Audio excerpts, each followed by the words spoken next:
Occupational English Test. Listening Test. This test has 3 parts. In each part, you'll hear a number of different extracts. At the start of each extract, you'll hear this sound. You'll have time to read the questions before you hear each extract, and you'll hear each extract once only. Complete your answers as you listen. At the end of the test, you'll have 2 minutes to check your answers. Part A. In this part of the test, you'll hear 2 different extracts. In each extract, a health professional is talking to a patient. For questions 1 to 24, complete the notes with information you hear. Now, look at the notes for extract 1.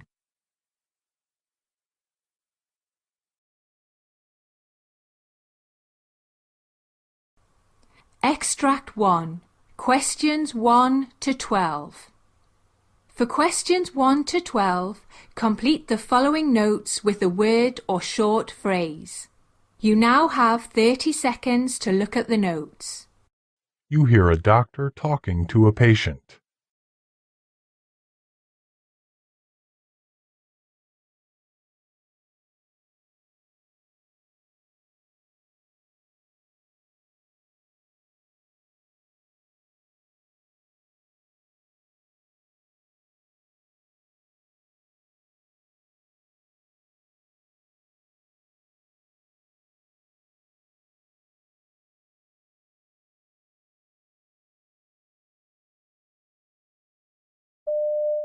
Well, I've got these skin problems which seem to be getting worse. At first, I thought I had dermatitis or maybe even a fungal infection. I'd had something like that as a child. Then I started noticing these thick red areas on my skin. They're sort of a little raised, I guess. They just got worse, and the affected area got bigger and bigger all the time. I was a bit worried that it might be contagious, you know. I was worried I'd picked up something from one of my young nieces. I see them quite a lot. And these patches are... They're mainly on the outside of my elbow and over my kneecaps. Oh, and on my neck. Right. I've been wearing long-sleeved shirts and jeans to cover them up, but I can't hide those, so everyone can see them. They're also very painful. Sometimes it feels as if my skin's burning. It's very itchy as well. I try not to scratch it, but it's almost impossible, especially at night. Sometimes it's so bad that I find it hard to get comfortable and I can't sleep. It leaves me tired most of the time, and that has an impact on my work during the day, quite apart from the embarrassment of the symptoms themselves. I'm a tour guide, you see, so I'm very much in the public eye. Yes, I imagine that it's been difficult for you. Have you tried taking anything? Well, I tried to fix the problem myself at first. I bought some cream from the pharmacy to see if that would help. Sorry, I can't remember what it was called. That's okay. It didn't do any good anyway. So I tried a non-allergenic soap, but that didn't make any difference either. I just want to get something which will clear this up. Yes, I understand. Are there any other health issues I should know about? Maybe when you were a child? Not really. I used to get acne as a teenager, but no worse than anybody else, and it cleared up by itself, really. At the time, you're very aware of these things, aren't you? But I haven't had any other problems like that. But there was something else that I didn't tell my GP about. I'd forgotten about it because I hadn't been to see her about it. I went away on holiday with a friend the summer before last, and we managed to pick up scabies from one of the cheap hostels we stayed in. Right. I was covered in a rash. It was extremely irritating at night. Now I think about it, it was all over my body, especially around my midriff. It looked like I was covered in little pimples. Fortunately, we got rid of it using a lotion from the pharmacy, but I never mentioned it to my doctor. I see. And any other health problems? Oh, I did have a bladder infection a while ago, last year I think, but I haven't had any problems since then. Do you think that could have caused my current problem? I shouldn't think so. You're probably aware that this is quite common, and I noticed that your GP sent away a urine sample for testing before referring you to me. The results are quite normal, so I wouldn't be concerned at all. Well, that's something, I suppose. Okay, well, as you say, it's different from your current symptoms. What about the effect your current problem is having on your general mood? I'm just sick of dealing with this. It's really knocked my self-confidence a lot and affected my body image so that I don't go out much anymore. I have to go out to work, obviously, but I sort of keep away from people as much as I can. I think because everyone can see I've got a problem, it's stopped me from doing things like playing sport or swimming. I feel lonely most of the time and a bit depressed, if I'm honest. I'm also concerned that I haven't started any treatment at all. I'm hoping that it's not too late now. I can appreciate your concerns. Now, what I'd like to do is give you a skin biopsy as soon as possible to see exactly what's going on. I think we can book you in for that early next week. Once we get the results, I'll be able to get you started on some...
Extract 2. Questions 13 to 24. For questions 13 to 24, complete the following notes with a word or short phrase. You now have 30 seconds to look at the notes. You hear a doctor talking to a patient.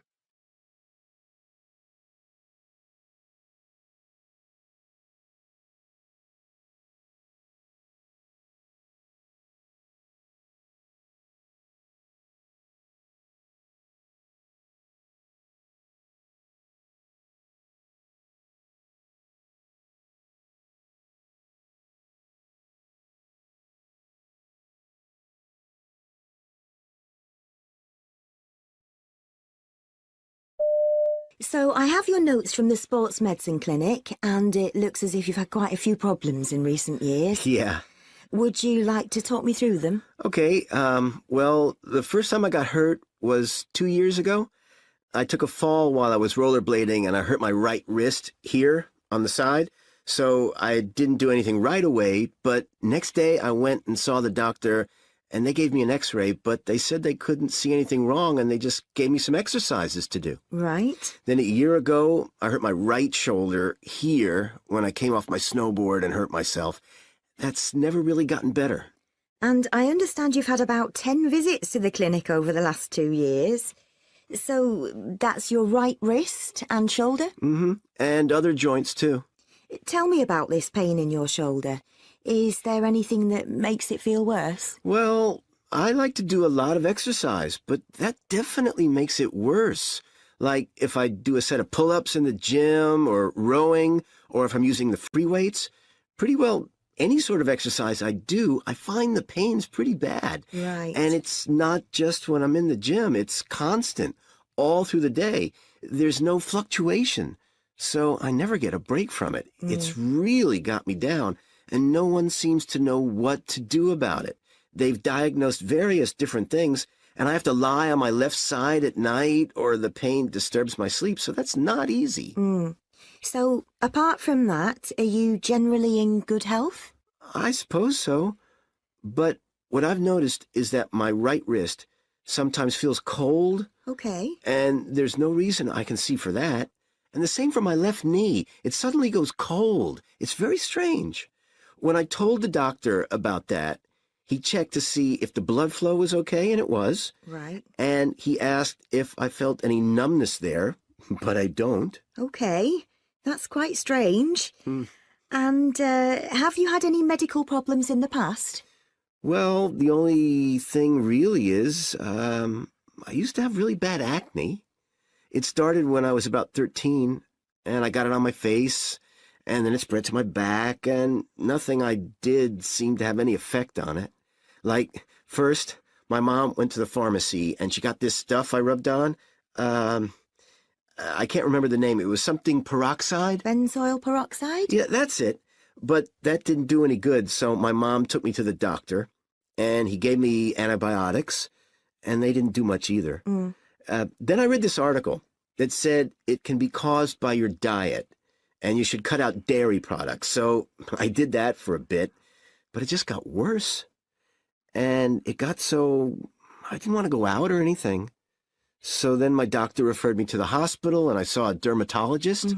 She was really nice, and she prescribed me some stuff that was much stronger, and that did have an effect for a bit, but I got really dry lips, and they started cracking and bleeding. Okay. And another side effect, well, she said she wasn't sure it was due to the medication, but I think it was. Every so often, I started getting this awful depression.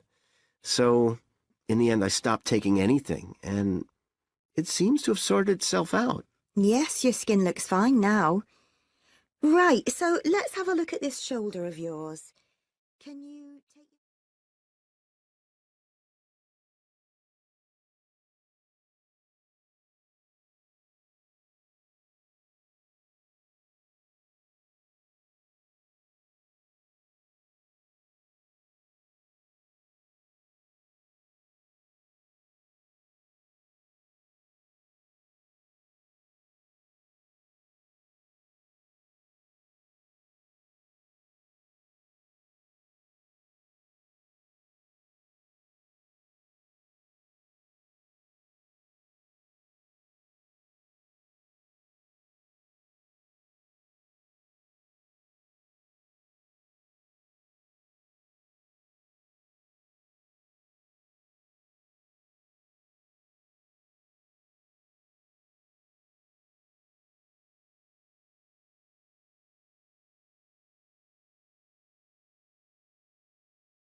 That is the end of Part A. Now look at Part B. Part B. In this part of the test, you'll hear 6 different extracts. In each extract, you'll hear people talking in a different healthcare setting. For questions 25 to 30, choose the answer A, B or C, which fits best according to what you hear. You'll have time to read each question before you listen. Complete your answers as you listen. Now look at question 25.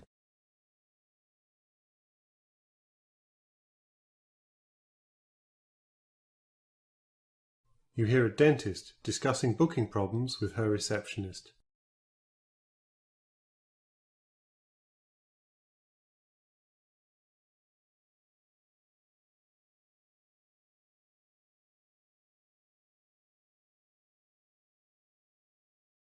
Hey Kieran, Mr. Lau just mentioned that he'd tried to reschedule his appointment yesterday, first online, and then when that didn't work, he called up. But apparently he couldn't reschedule. Any idea why? I wasn't working yesterday, but let me check the notes. So, Lana left a note about the call. She says that Mr. Lau wanted to reschedule, but we didn't have any other appointments this week after 3 p.m., which is the only time he could make. He asked if he could make an appointment next week, but his procedure was marked on our system as urgent, so she had to make it in the same week. The system wouldn't have let her reschedule it any later. She wouldn't have had the authorization to change that. Still, she should have discussed this with you at lunch or at the end of the day, because then you could have decided whether it could have been postponed for a week. Yeah. In his circumstance, it would have been fine to reschedule at a slightly later date. We should prevent something like this from happening again. You're right. I'll talk to her about it tomorrow, and I'll send out an email to everyone else so that they're aware.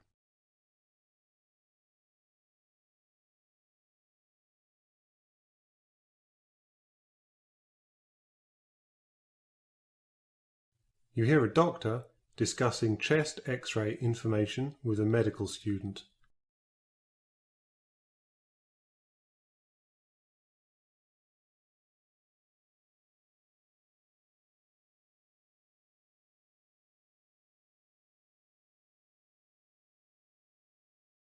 Hey, Dr. Yan, we've got the x-rays back from Mr. Regis in bed 8 from this morning. Great. Can you document them in the notes? Do you mind showing me how to write the interpretation properly? Of course. Make sure you put the patient details. Full name, date of birth, patient number, and home address first. Then put the hospital and ward, date, and time. Make sure your name is on the document too. Include the indication for the x-ray like hemoptysis or dyspnea before documenting your interpretation. Now, I use a simple mnemonic to make sure I don't miss anything. A, B, C, D, E. Airway, trachea, carina, bronchi, and the hilar structures. Breathing, lung fields and pleura. Cardiac, heart size and heart borders. Diaphragm, position, shape, and costophrenic angles. Finally, everything else, the mediastinal contours, bones and tubes or devices. Make sure you document everything clearly using this system in the notes.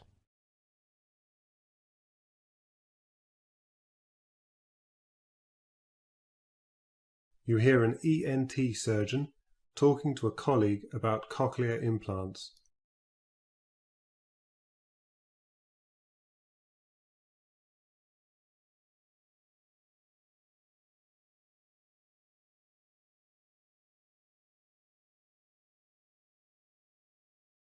We implant an electrode array which looks like several small wires made of a platinum iridium alloy into different regions of the cochlea. These metal wires conduct the electrical impulses generated from the microphone, which picks up sound from the environment and sends the signals to the electrode array through a transmitter. There's also a speech processor between the two that filters more important sounds so that the patient can hear people talking rather than other sounds. Right, okay, so does this restore hearing to normal levels? No. With the current technology, we're giving deaf people a good representation of sounds from the environment and help to understand speech. After surgery, patients undergo therapy to relearn the sense of hearing. Not everyone benefits from the device to the same extent. Right.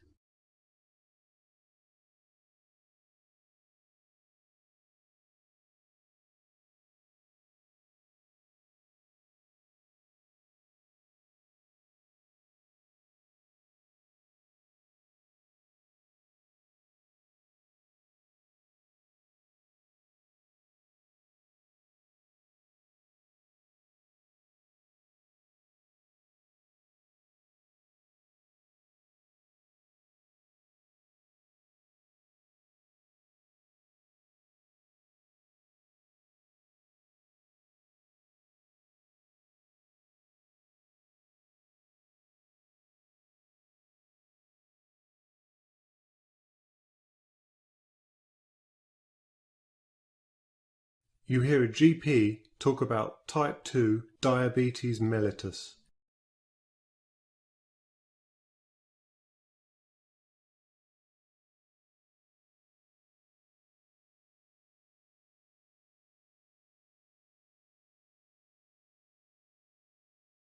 Hello.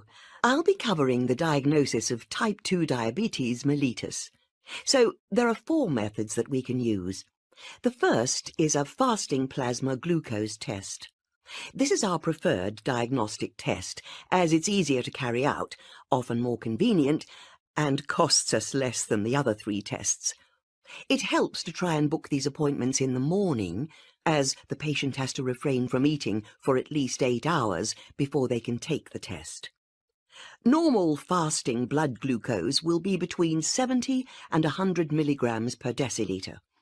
A value of over 126 milligrams per deciliter indicates a diagnosis of diabetes. Bear in mind that this test should be carried out twice to confirm a positive result.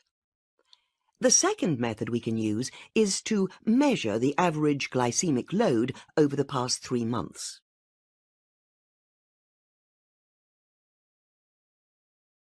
You hear a dentist talking to a patient with a chipped tooth.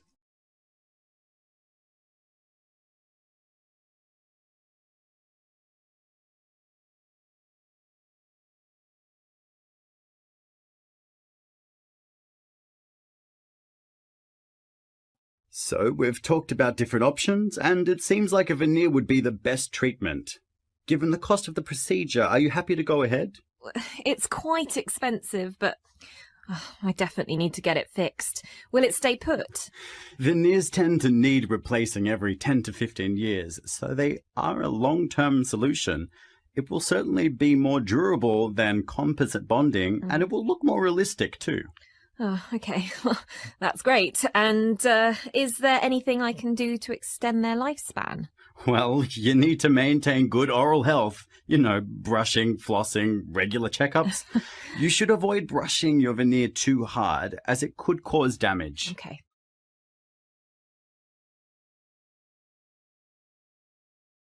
You hear a podiatrist talking to a patient with fallen arches.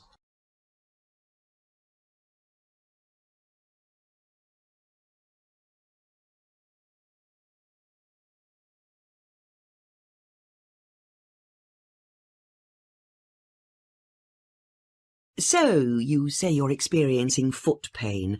Are you wearing supportive shoes? I'm wearing appropriate shoes, and I'm also wearing orthotics that should be helping, but I'm still experiencing pain in my feet. Sometimes they feel a bit numb too. Right, okay. And you mentioned that you've been given some foot exercises to do? Yeah, the physiotherapist I went to showed me those. At first I thought they were helping, but now I think I'm as bad as I've ever been. Is there anything else we can do?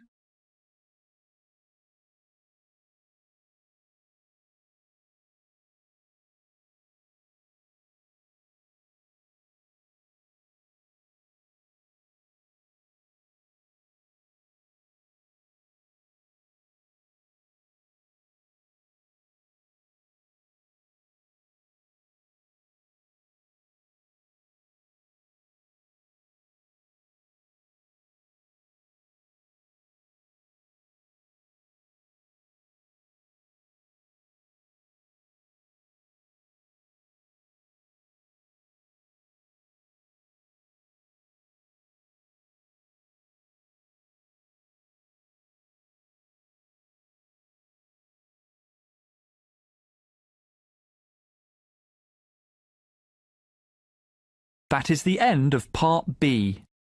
Now look at Part C. Part C. In this part of the test, you'll hear 2 different extracts.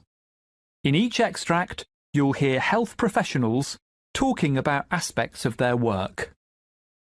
For questions 31 to 42, choose the answer A, B or C, which fits best according to what you hear. Complete your answers as you listen. Now look at Extract 1. Extract 1, questions 31 to 36. You hear a GP, called Dr. Georgia Sims, giving a presentation on the subject of social prescribing. You now have 90 seconds to read questions 1 to 6.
Hello, my name's Georgia Sims, and I'm a GP working at a practice in a small country town. My special interest is community mental health, and my presentation today is on the subject of what's called social prescribing. I've been involved in a community health project which has been using this and which seems to be making a difference to the well-being of some of my patients. The project was inspired by the recent initiative that encourages GPs to include social prescribing in a patient's therapy. GPs are now able to write a prescription that allows a patient to attend one of a number of activities, each of which focuses on sociability and the feeling of belonging to a community. The activities encourage patients to link in with non-medical sources of support in both indoor and outdoor contexts. When I first heard about social prescribing, I had some concerns, but I was still keen to explore how it might be of help to my patients who suffer from moderate levels of depression and anxiety. I identified 3 long-term patients who often spoke of loneliness and feelings of isolation in addition to their mental health issues. But I was a little worried that the effect might be to reduce the input of GPs in patient care and cut back on the amount of direct contact GPs have with them. But after reading about various social prescribing projects that had been underway for a while, I realised this wasn't the case. Indeed, I began to see that my having the ability to prescribe a social activity would be helpful to my patients. Although there are several activities that lend themselves to social prescribing, like walking or singing in a community choir, I decided to go with a gardening project for several reasons.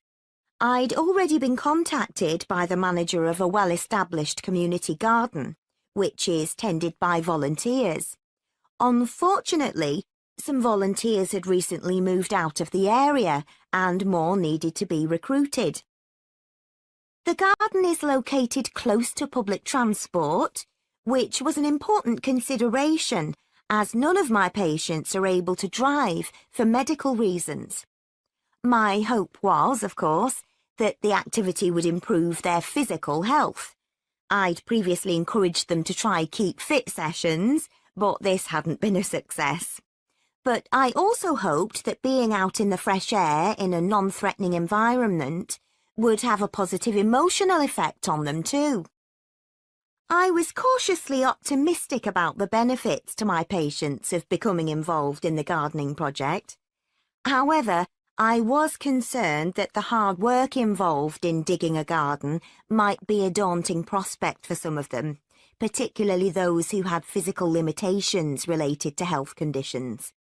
For example, one patient had undergone knee surgery the previous year and was understandably cautious about digging. Another patient has chronic back pain and was therefore unable to bend or stoop down. It was important to make sure the project manager was aware of their limitations and could tailor the activities to suit the patient's abilities, and reassure them that the activities were indeed within their capabilities. After the first month of the project, I spoke to each of the 3 participants individually and was pleased by their feedback. All reported that they were enjoying an enhanced sense of well-being.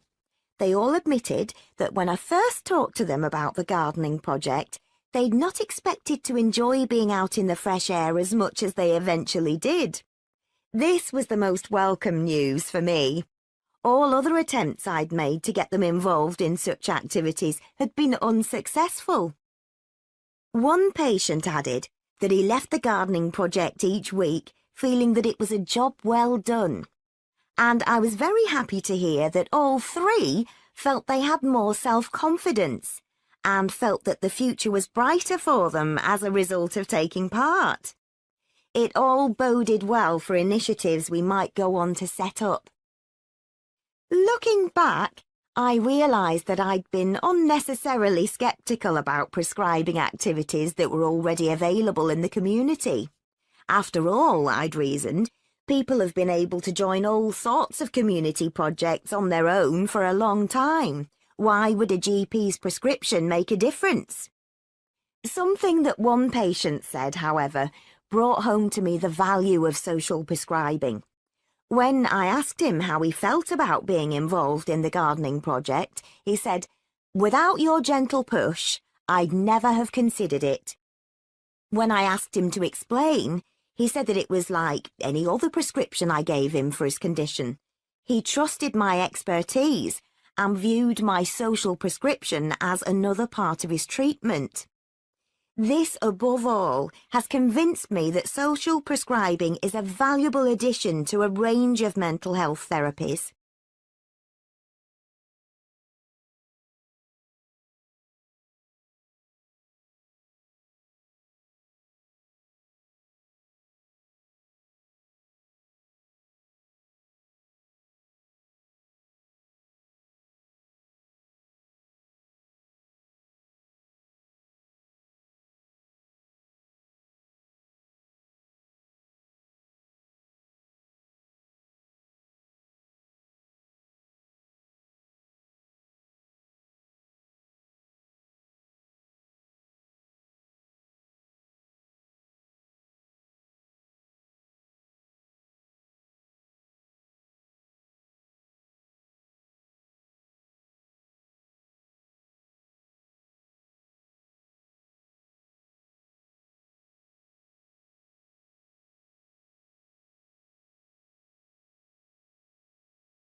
Now look at Extract 2.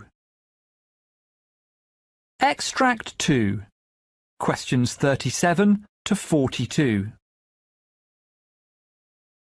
You hear an interview with a physician called Dr. Tadita Hussain, who's talking about treating patients with cystic fibrosis. You now have 90 seconds to read questions 37 to 42.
Cystic fibrosis is a condition that causes mucus to be thicker and stickier than it should be. Dr. Tadita Hussain specializes in cystic fibrosis treatment and is here to share her thoughts on caring for people with the condition. Tadita, can you tell us a bit more about patients who suffer from cystic fibrosis? Absolutely. Sufferers tend to carry 2 to 5 times as much salt in their bodies as those without the condition, so you can see why their mucus is thicker than average. Treatment for these patients is usually quite time-consuming and repetitive. Patients are often required to stay in hospital for long stretches. And as the symptoms of the condition begin to present very early on in the patient's life, many of my patients are young people. And so we tend to see lots of patients with cystic fibrosis finding these hospital visits frustrating. Right. In fact, throughout the UK, about 80% of patients with cystic fibrosis who are hospitalised report feeling at least minimal levels of depression. How about young patients who aren't currently hospitalized? What can be challenging about their treatment? Well, patients can be required to take around 30 pills a day to keep cystic fibrosis under control. So it's understandable that teenagers and young people who just want to be free and independent might resent this ordeal if they think they can get away with it. One of the most difficult things we have to contend with is the fact that if patients stop taking their medication or doing their daily breathing treatments, their condition won't immediately worsen. Instead, it will gradually become more severe until they contract a serious infection, which puts their lives at risk. So, what approaches do you use when treating patients with cystic fibrosis? Well, we've found distraction therapy to be extremely useful. We're incredibly lucky to have received a donation of a number of virtual reality headsets following their success in a number of treatment trials. We use the virtual reality headsets to transport the patient to outdoor settings, often corresponding to the activities they're required to do with us. When they complete breathing exercises on a stationary bike, for example, the VR headsets display a virtual outdoor bike ride. Our patients find it helpful to pretend to be somewhere else during treatment, and it's often easier for us to administer breathing treatments to patients using these headsets, as they're more relaxed when they're not focused on the actuality of the test. So, what sorts of changes have you seen in your patients as a result of these methods? One of my patients, a 24-year-old man with cystic fibrosis who was in hospital waiting for a lung transplant, well, he found treatment very difficult at first. He was preoccupied by his need for a transplant and frustrated by feelings of powerlessness. He would often resist treatment. We started using the virtual reality systems with him as soon as we got them, and it took a while for him to get on board, but when he did, it was like someone had breathed new life into him. Not only did he stop hindering his treatment, he actually began to look forward to it. He's even started helping us to think about other ways we can improve the experiences of our patients, like improving social interaction. Yes, I understand that there are difficulties involved in patient communication. We're looking into the possibility of instant messaging functions between patients, and even virtual games that they can play against each other. Unfortunately, patients with cystic fibrosis have to be kept apart to avoid cross-infection. It's just one more cross to bear for our patients, that they can't talk to those going through the same thing. Right. Our patients get plenty of interaction with myself and the rest of the staff, but we'd like to make sure they have access to a network of fellow sufferers too, for support and advice. I see. That all sounds quite futuristic. Are there any other advances on the horizon for the treatment of cystic fibrosis? Well, there's a new drug that's been in the news recently. It's a combination of lumacaftor and ivacaftor. You might know it by the brand name Orkambi. The drug works by improving the level of water and salt in the body, thereby reducing the thick mucus that causes illness and respiratory issues in those with cystic fibrosis. Even more exciting and futuristic, though, is the possibility of gene therapy, where the genetic mutation that causes cystic fibrosis in individuals is replaced with a healthy gene. This would effectively cure those with the condition and significantly extend the lives of thousands of people and remove the need for lengthy stays in hospital.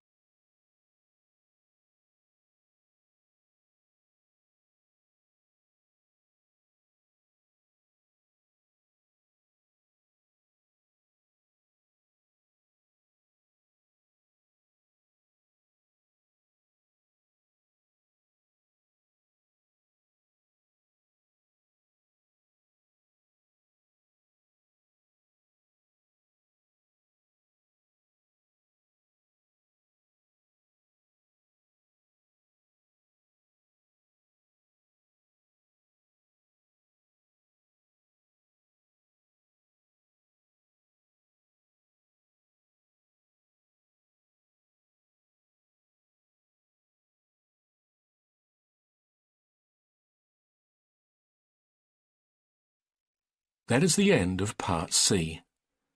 You now have 2 minutes to check your answers.